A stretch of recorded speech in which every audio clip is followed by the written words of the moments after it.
Have you ever been there? You're using the free version of ChatGPT. You're deep in a creative flow, and then suddenly, it just feels dumber? Well, today, we're going to dive into exactly why that happens. And we'll tackle the big question. Is paying for ChatGPT Plus the answer to breaking through that frustrating ceiling? Let's get into it. So, picture this. You are on an absolute roll. Maybe you're outlining a huge report, brainstorming some killer marketing copy, or, debugging a really tricky piece of code. The ideas are just firing, the responses you're getting are sharp, and you are making some incredible progress. You are completely in the zone. And then, bam, it happens. The very next response you get is slow, it's way too simplistic, and it completely misses the point. That brilliant AI assistant you were just collaborating with, poof, gone, and you're left with this much, much less capable version. Your entire workflow just grinds to a halt. So what is going on here?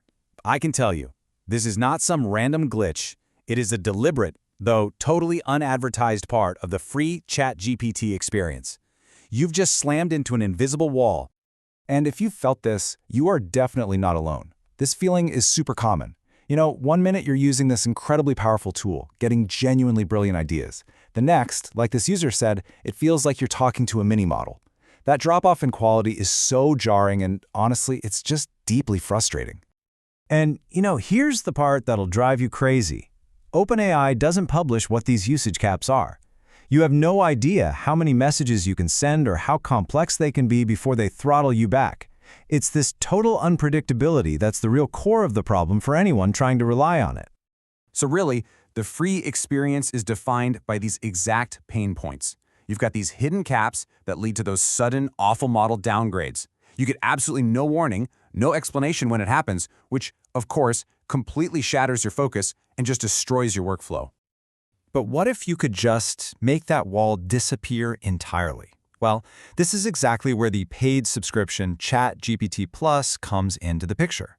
It is designed specifically to solve these exact problems. And this comparison really makes it crystal clear. On one side, you have the hidden, surprise limits of the free version, but on the other, Plus promises consistency. Instead of those sudden downgrades, you get reliable access to the best model. The total unpredictability is replaced with steady, reliable performance you can count on. Now, this kind of reliability, it does come at a price. The cost for ChatGPT Plus is a flat $20 a month. Okay, so this brings us to the most important part of this whole thing. We know the problem, and we know the solution's price tag. But how do you decide if it's actually worth it for you? Let's really break this down. It all comes down to one simple thing. How deeply is ChatGPT woven into your daily life and your work? Your answer to that one question is going to make the choice pretty clear. Think of it like this. On the left, if you are using ChatGPT every single day, if you rely on it for critical tasks for your job or for school, and you absolutely need consistent, high-quality results without getting cut off, then yeah, Plus is probably a fantastic investment. It's a no-brainer.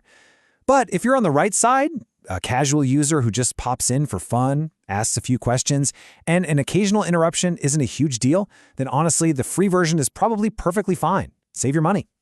All right, so let's wrap this up. Let's distill it all down to the absolute essentials. We've talked about the frustration, the solution, and how you can make the right choice for you. It really just comes down to this simple three-step logic. First, the problem. The free version is going to interrupt serious users with these unpublished limits. Second, the solution. ChatGPT Plus is built to get rid of those limits for a monthly fee. And third, the decision. It all boils down to whether your personal usage justifies that cost. So ultimately, this is the question you're left with. It's not just about paying $20 for some software. It's about making an investment in your own productivity. So ask yourself, what is the ability to stay in the zone, to keep that creative flow going without those sudden frustrating interruptions? What is that really worth to you?